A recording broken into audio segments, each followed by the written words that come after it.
Hello guys, welcome to Tech Talk Africa. I am your host Jessy, na kama kawaida leo tuko ndani ya studio. It's a holiday and we are in studio. We have to give you guys some good vibes. But leo it's about mental health.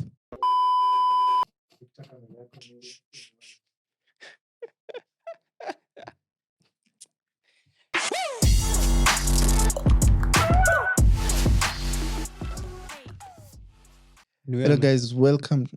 Nini bana? Okay. Hello guys, welcome to Tech Talk Africa. We are your hosts. I am Jessy. What do you do, guys? Victor here. We are joined by nimejoin Jessy. Yeah. It's a holiday in Kenya, the flooding holiday, and kawaida sisi mpaka tuwapatie content. Flooding holiday ndo nini? Sasa tutaipatia jina gani? Sini holiday ya kupanda miti. Yeah. But it's flooding. Sasa hata it doesn't make any sense. Anyway, yes, tuko studio. We are talking tech. Yeah.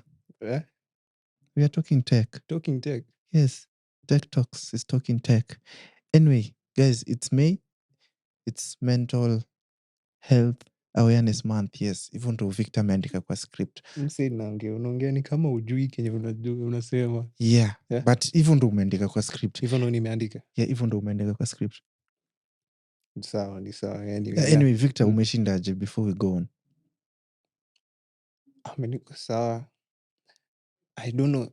It's been just a week since we last shot. Barely. When we're here. Was it on Friday? Friday, yeah. It is Friday. Is it 7 that? I don't know, maybe. Okay. I think like I thought when I woke up this morning I thought it was Thursday. I don't know. I can't recall. There's one day of my week ni kama imepotelea mahali.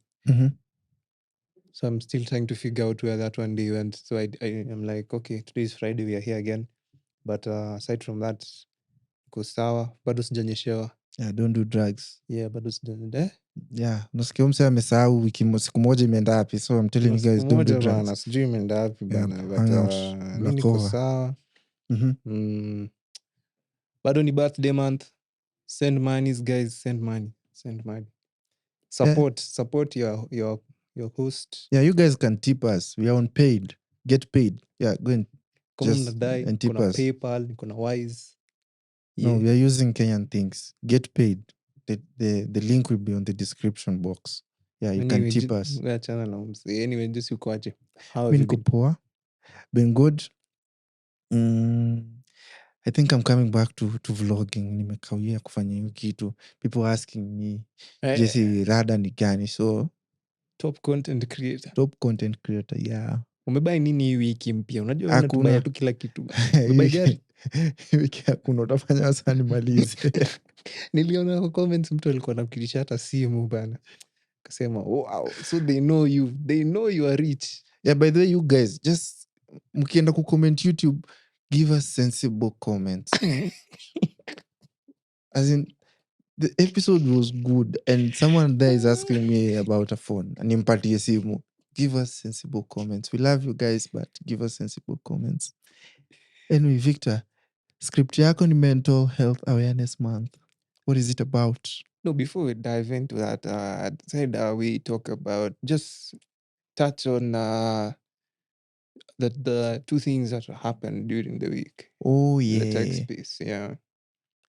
Sad for Nigeria, man. The Microsoft developers. Yeah. The exit. You know, Manisha, so many people have like lost their jobs, but yeah, they said like 200. Yeah.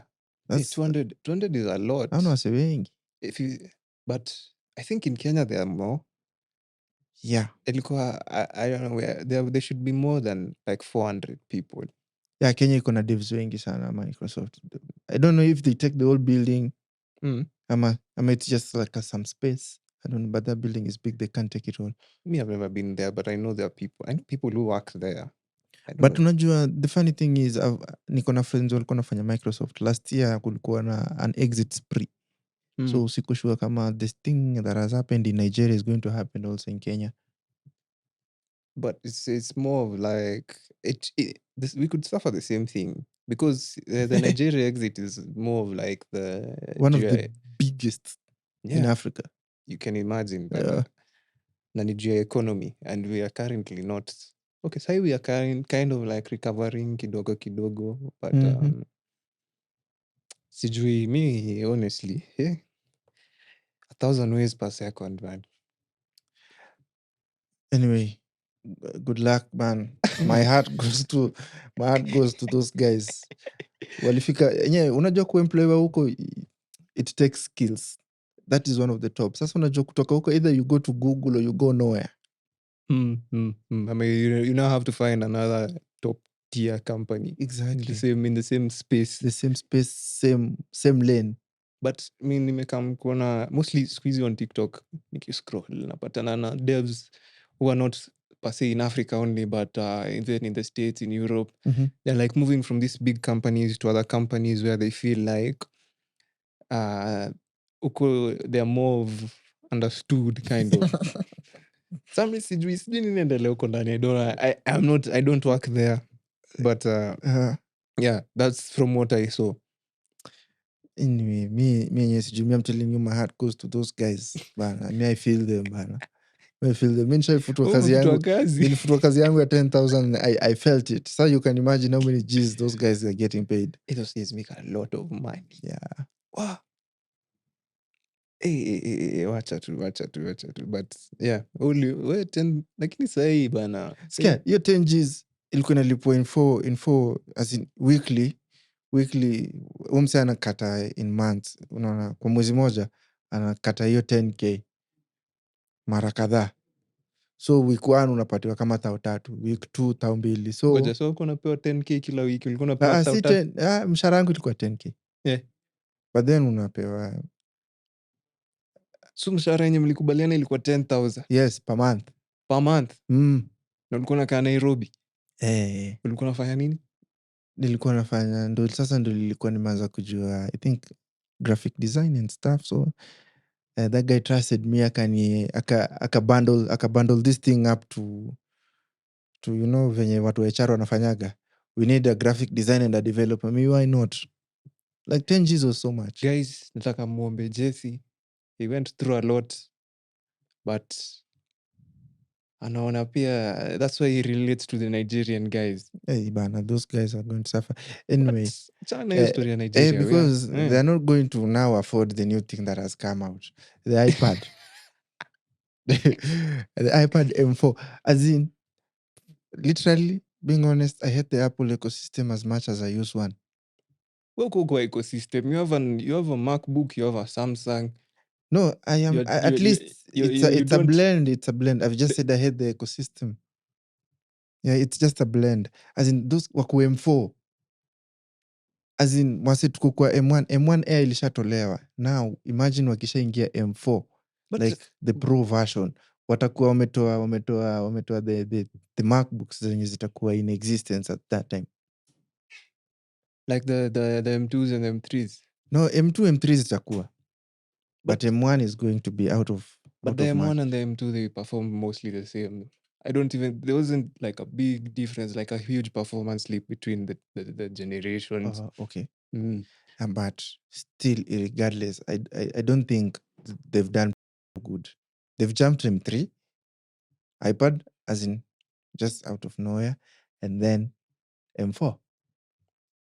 So what do you think about the Pro being like the thinnest device they ever created? That thing will shatter. As in, this mali itatumika. You see, it has a class of where it's going to be used, definitely. Very easy, very convenient to be used. It will be a very light product, which is very good. But in terms of durability test, mpaka tuone Jerry everything akifanya, but because unajua hata hatuwezi test huku locally. Niliona hata kwa video ya MKBHD as he was talking about the size of the iPad. Na hapo kwa video Jerry hapo kidogo. Sasa hivi we are waiting. Sisi tunangoja tu kuona. I'm very sure it won't even pass the test, the durability test, because if you're being honest, because the iPhone 6 was bending at that time, and this thing is very thin. Watch out, the iPhone 6. Wacha tu. Yeah, anyway Wacha guys, tu. tell us in the comments, do you think mnaenda kununua M4 the iPads? Okay, personally, Uh-huh. mi si fan wa, mi sioni, I don't understand iPads per se and tablets and all that thing. Like, I know that somehow, I feel like it's normally like a gimmick. Ni ya wase wako katikati, those who don't want to carry the laptop and they don't want to carry the phone. But you also have a laptop and a phone.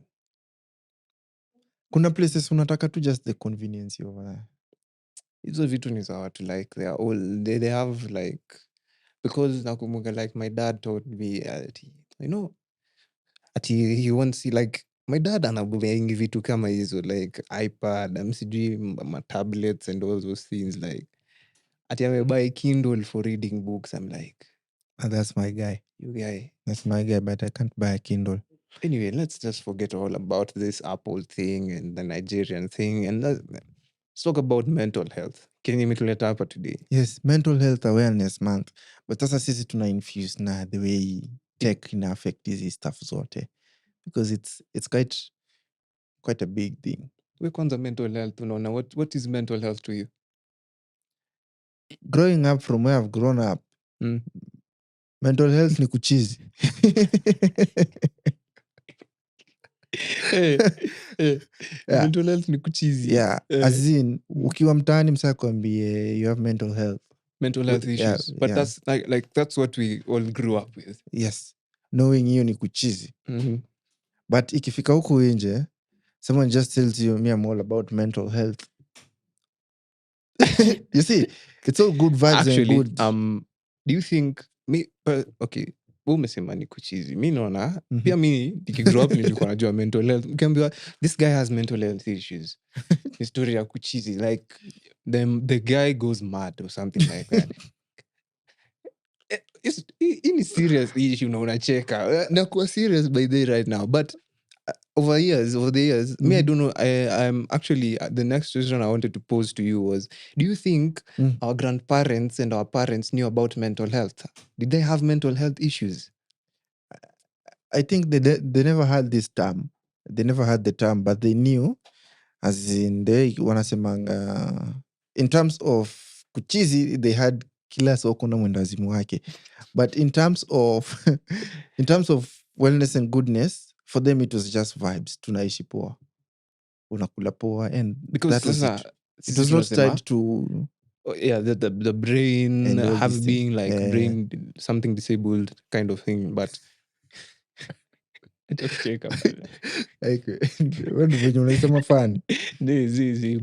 but basically off the bat, if you talk to someone about mental health, they're like, okay, kama you don't really understand the space, mental health off the bat inakuambia kitu yako tu inakuja, this is someone who has a brain issue, someone ni mtu amechizi, something like that. But if you go deep into it, you realize kuna like different aspects of mental health. Where you grow dictates hizi vitu mingi sana. There's so stories are depression, anxiety, vitu ka hizi. Mi sijui kama wewe unaona kama budako alikuwa na anxiety na depression.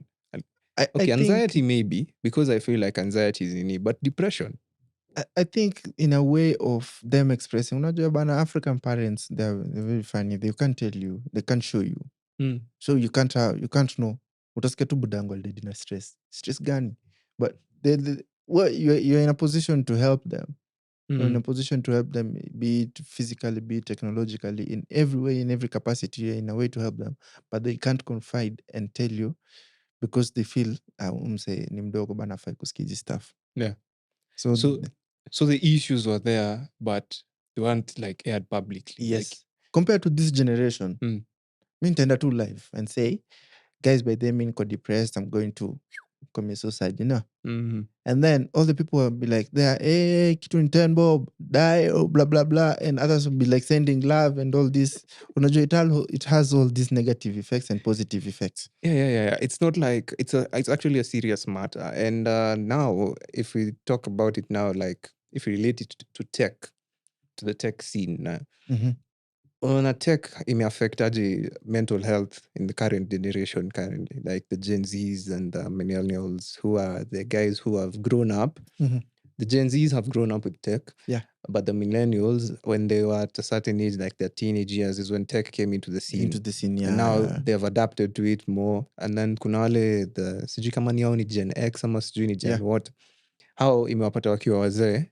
And now hata kama wana integrate how affect as much, because their lives, they've already lived the most part of their lives, and the crucial part is the youth part of your life, like where you're like 18 to like 25ish. No, let's give it like 18 to like 30ish. Yeah.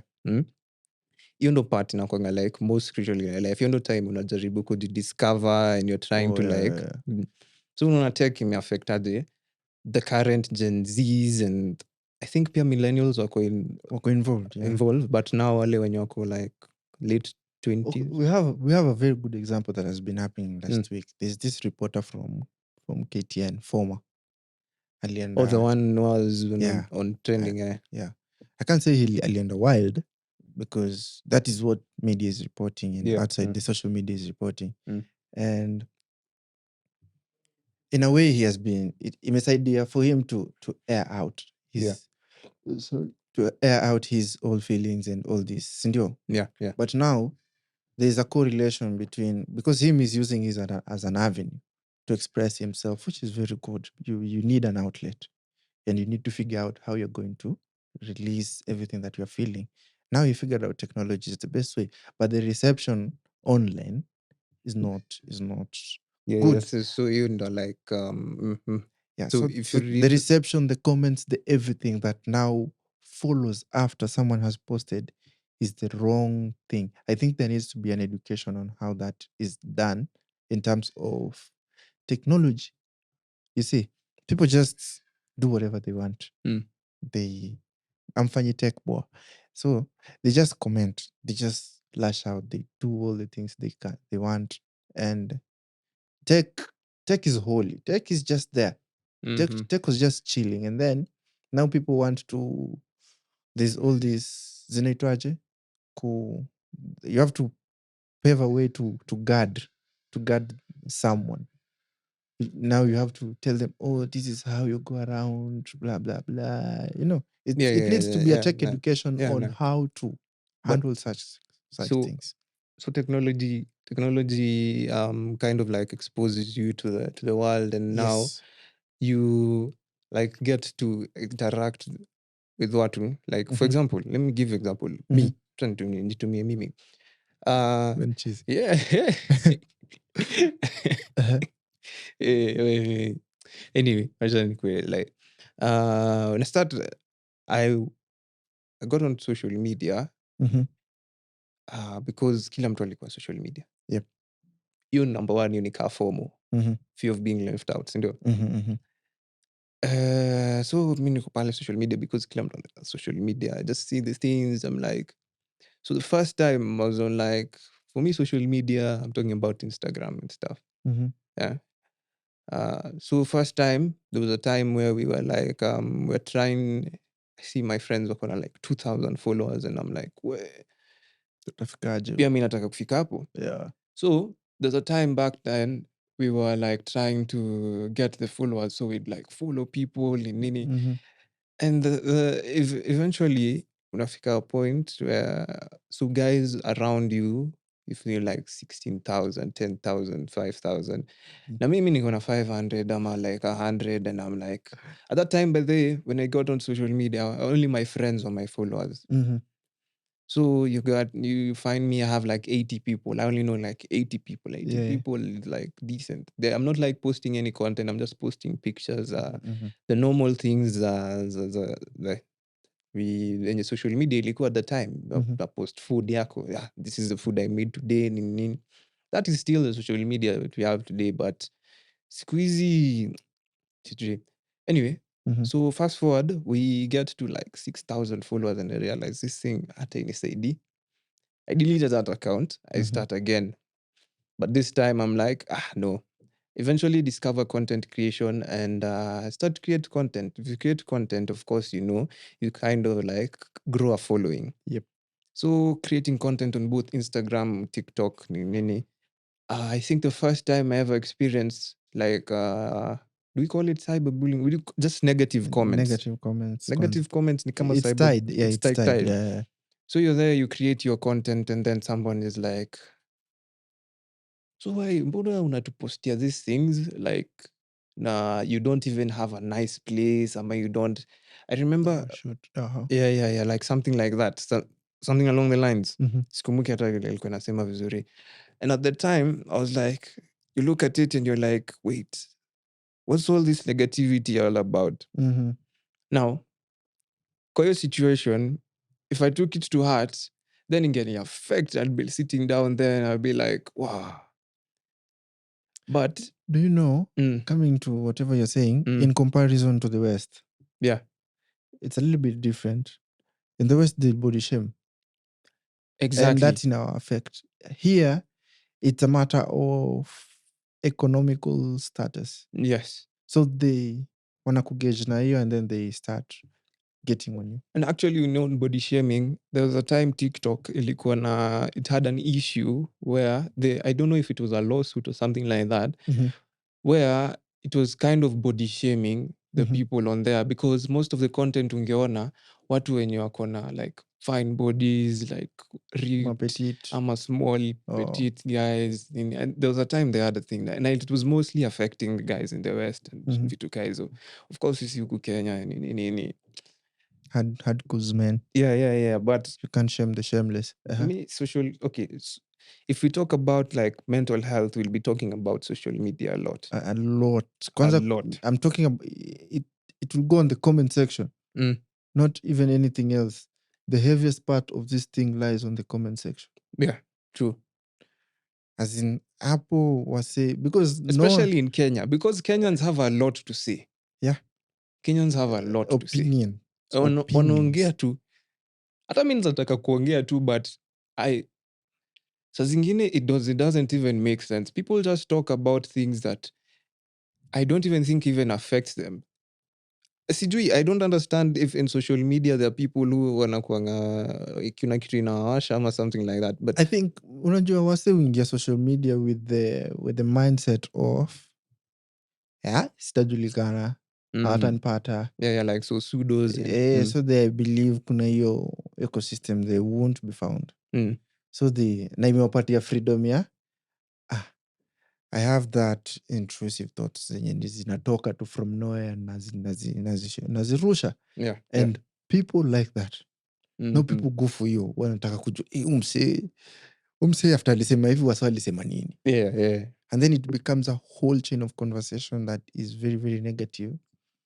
And unajua we are humans. As much as we are strong as our producer hapa, if you are very wired manly, there's a point it will get to you and you feel like hii hapana yenye imeniingia, and then you go on a break and then you post back and then you come and say I was facing mental health issues because of this and this, and then people come and tell you when mwanaume ufai kuwa na hizi stuff. Be a man. And it's not totally fair. It's not totally true. fair. It's not fair. I think people need to guard their ways on how to use tech as a platform to communicate good vibes, to empower each other positively, and just make that ecosystem good. Yes, drama is good, but make it healthy drama. Yeah, but now if you think let's look at it from a different perspective. Achana na story ya cyberbullying na hizo vitu zote, hizo ma-comment. Wewe unaweza kuwa you're pushing out your content hapo ya very nice content, you're a tech creator, si ndio? Pushing out your content, your gadgets, nini, you're reviewing things. Maybe life goes good for you and you end up in a nice place and you continue like pushing your content. Kuna the guy who consumes your content. There's one thing that affects them that you might not really know. Inaweza kuwa ina affect mimi, inaweza kuwa ina affect you, and you don't really get it at first, but after some time una realize story ya comparison. Oh yeah. Comparison is a very huge factor that can affect mental health in Kenya right now.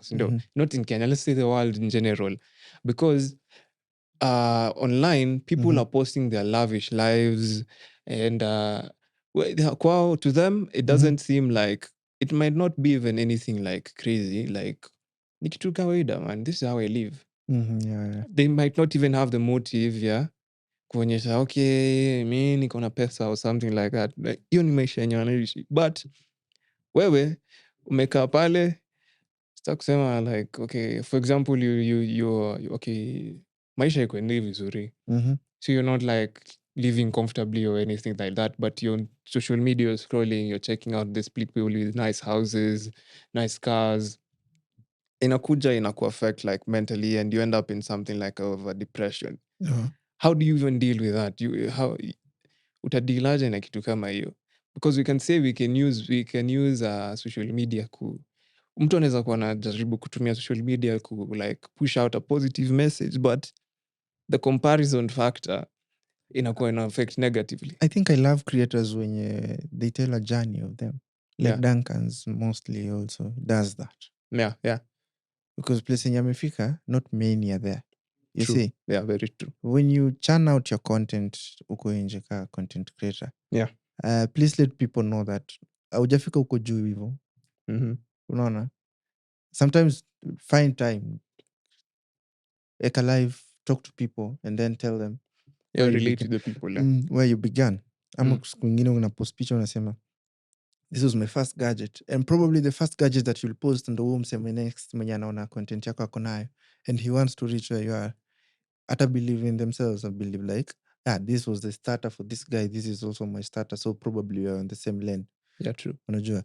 Because once you walk tuseme natembea na wewe, and then you're wearing the nice canvas that you're having, and then niseme msamba macanvas mi nimepiga hapo mabata ngoma, and then the next time uniambie actually these shoes I bought them at Giko shirt 500, and then I have that 500 and like manze unaweza nipeleka Giko shirt, get them. You see, true. it now becomes relatable. Churn out content that is also relatable, have conversational topics with also your audience, so that at least kukuwe na hiyo no comparison. But unajua you can't help also someone who is viewing your content. Most of the people, you can't regulate how they feel. Unajua wewe you're just churning out your content, good vibes and all this and all that, and then mseme mwenye ana receive on the other content, you can't really control them. But you can influence them to do something, but you can't really control them, because it's a matter of nimekushow upbringing pia na circles zenye pia huyo msee ako nazo, na ni nini pekee huyo msee ana follow. Unajua anaweza kuwa ana follow vitu zingine zenye ziko wild, as much as you are ambitious unafollow hizi vitu. Mi hata matime nachekigi MKBHD amepost hapo akona Tesla 3, niko like msee ametoa wapi hizi stuff, mi naweza toa wapi? You see, it gets to you because you both are tech content creators, but the level you guys are venye same way tunaonanga like we share things about the content creators in the States, in Canada. Exactly.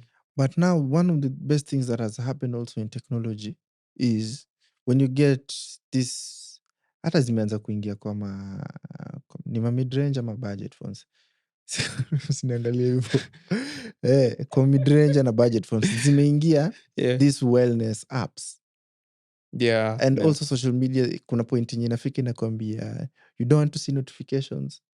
Inakwambia okay, sawa, we can put no notifications for you from this time to this time, so they're trying to take care of you in some certain way.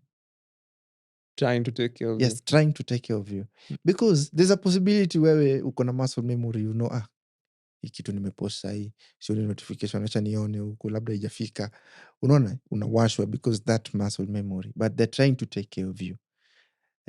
Kwa app kuna place inakwambia kwa phone, you can try lock these apps. I see it with, kuna certain apps where you can do that. I see it with Jidida, she does that. Ikifika 9 usiku ama 10, kuna apps zimefreeze, mostly social media, she freezes all the apps, and then anabaki na Bible, anabaki na music and something, just one game for her to just play and unwind and kutulia hivyo. It's kind of like okay, yake ya kufreeze ni, is it, sijui tuseme okay, si extreme but inasaidia. It really helps because it keeps you on a wave. Past 9 I don't do social media, ikifika asubuhi it's 10 I'm going to social media, then that's, unaona, it keeps you on a good lane, unaona. So in case you're going to receive negative comments, it's between 10 to 9. So kenye okay, what I'm picking up whatever you're saying is unafaa you try and limit the amount of time when you're on social media, because your time pia ina affect you generally. Not even on social media. Also, I think figure out yourself. You cannot go and watch this thing. The studio they've released last week. They're talking about using some board phones for some week. Some were just saying they can use that phone, bora ikuwe tu na camera, but without these other apps, they're okay. It's a good episode. We'll link it on the description. You guys go and check it out. But it helps. Unaona? Yeah. So because you can go on social media and then figure out, okay, I can mute this guy. There are those options, True. I can mute this. Maybe you go on a purpose and you say, this time naenda tu kuwa na mahubiri, this time nataka tu kuwa na motivational talks so that I feel good. Unaona? Try configure your life. In short, tech is just a tool. Unajua huwezi laumu Facebook, huwezi laumu TikTok. Useme, unajua manze TikTok mi hainifanyi justice. You can't. Yeah, because ni wewe unachagua Ni kutumia. wewe unachagua kutumia. You're the one who downloaded it. So tech has nothing to be blamed in it. It's how you as an individual. There needs to be basically an education in this, but it never happens. Hata uko mtaani. As in, msee life ndogo inamsumbua, anaenda kufanya vitu rad. Unajua, me growing up, unapata msame by my Air Force, na ni boy, inakusumbua. Boy anang'araje. Na hiyo time utapata ma Air Force ndo zinateka madem. So pia unasema, pia mimi nataka kuteka madem. But you getting that money becomes hard, so you turn to become a thief. Unaona? Unaanza kugwara wase. Now it becomes another lifestyle because you compared yourself to someone else. What if you had and it's the same thing yenye inaendelea sahi. Imekuwa too big time thievery. Sindio? Because sahi on social media, you get on social media, guys wako in their 20s, early 20s, wengine hata wajafika 20s, wako na some luxurious cars, wana drive like really nice cars, and they have houses. And the narrative now that has been pushed with that is not yun pesa mzazi. The narrative that is being pushed is yun wash. So me in my curious mind, I'm trying to wonder what is wash. The moment I know wash, it's fast life for me. You see how that gospel is being preached. Yeah. You see, because me with my devices, it's open. I'm open to tell someone this I borrowed. Yeah. So that I can do a review. Yeah. You see, even Roy said that you can borrow a device and do a review. You can start that small. You don't have to have it. But me, I choose to tell people, Apple sent me this MacBook. You see, that is the choice of words me I choose. Na inaenda kusumbua msemenye anashindwa nitafikiaje Apple. Yeah, but the same time wenye unaweza sema I got this from Apple.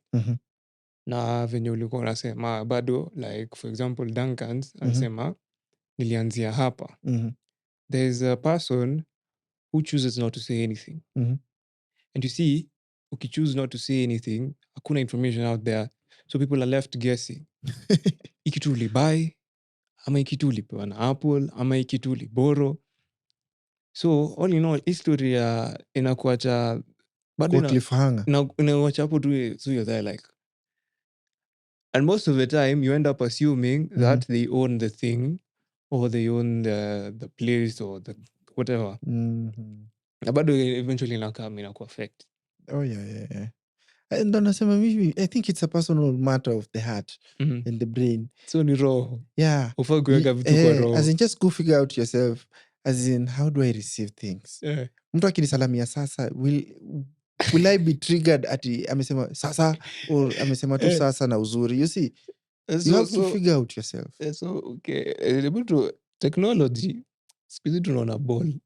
Sasa mimi niliona pale Man U imechapwa 4-0. Alafu sana kama ananiambia mmechapwa. Sasa hiyo sifai kuweka kwa roho. As in, there's a point how venye atakushow unaweza weka kwa roho, but si unaweka kwa roho ile mbaya. You see, sio tunaweka kwa roho mbaya, talking it on a manly perspective. Yeah, true. You see, even ladies atakama kushow ka jamaa, chagua timu ingine.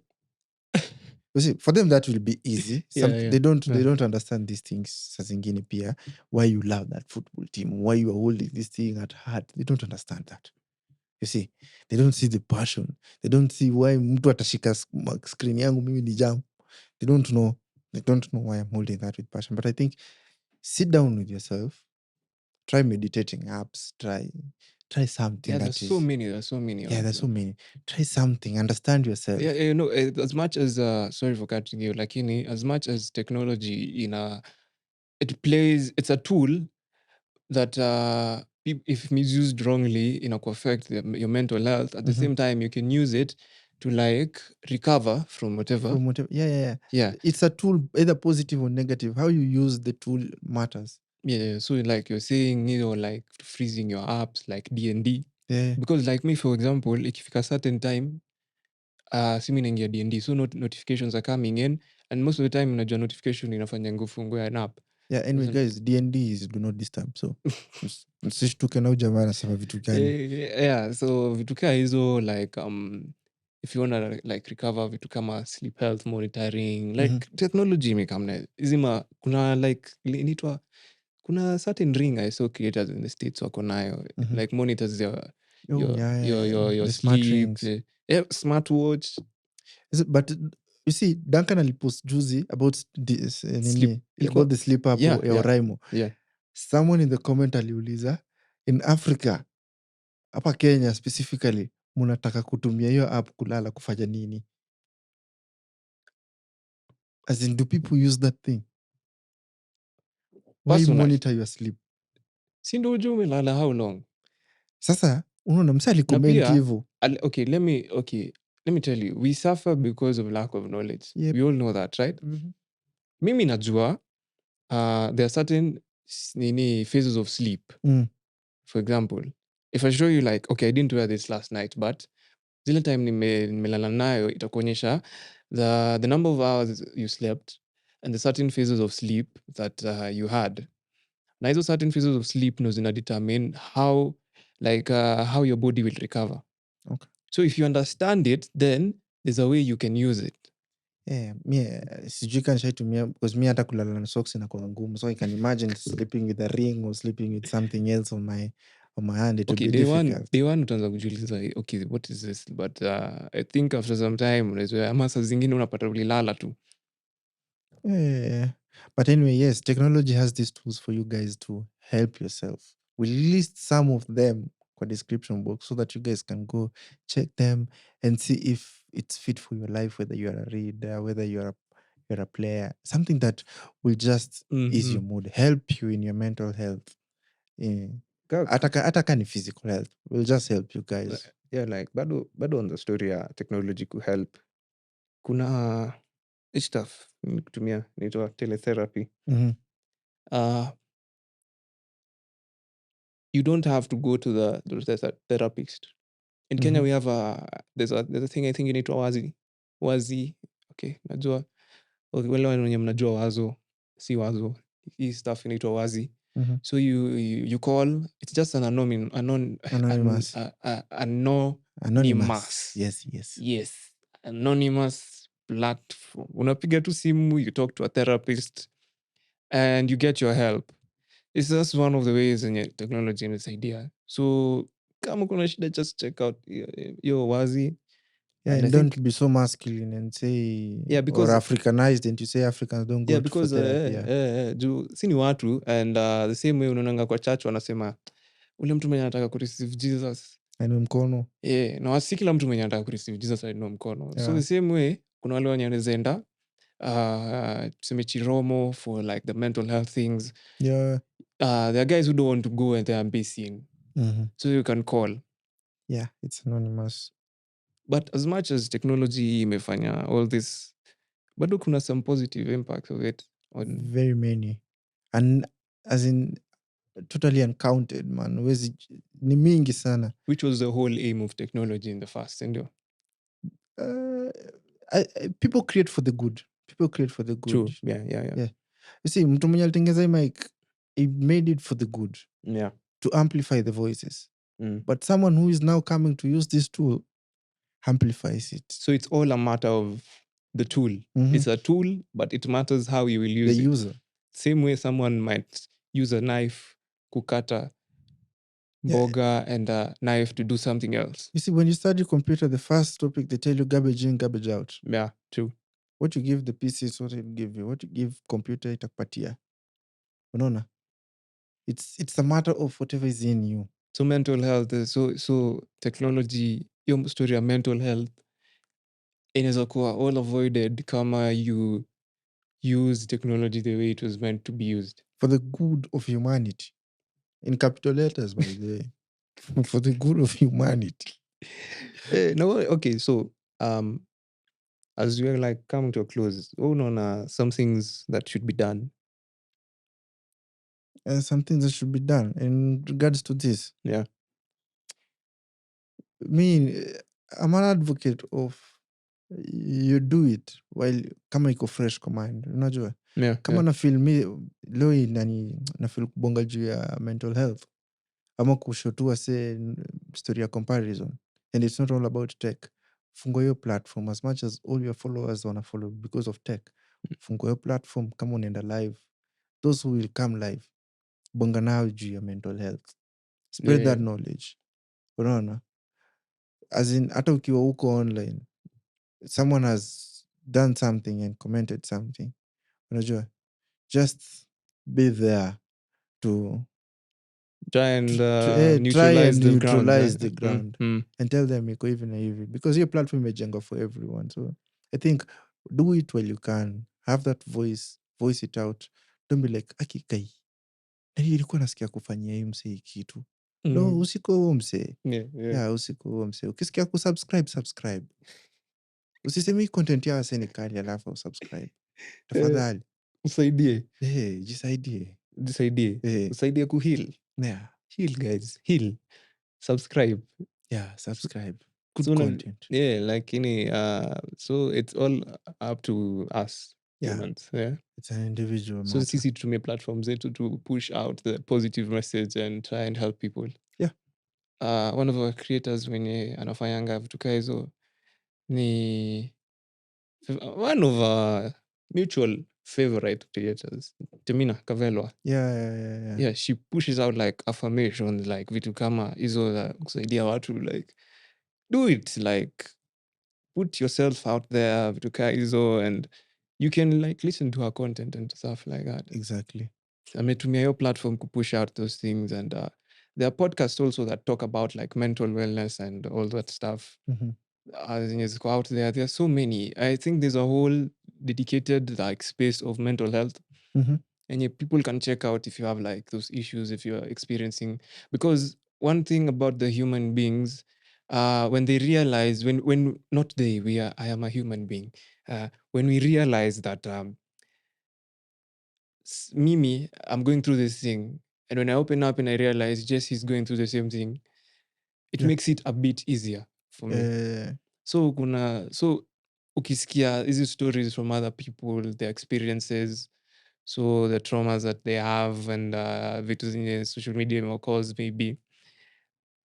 Kuna communities pia, I think, I'm not sure which communities, but I'm sure if you check it out real well, uzapata hizo communities.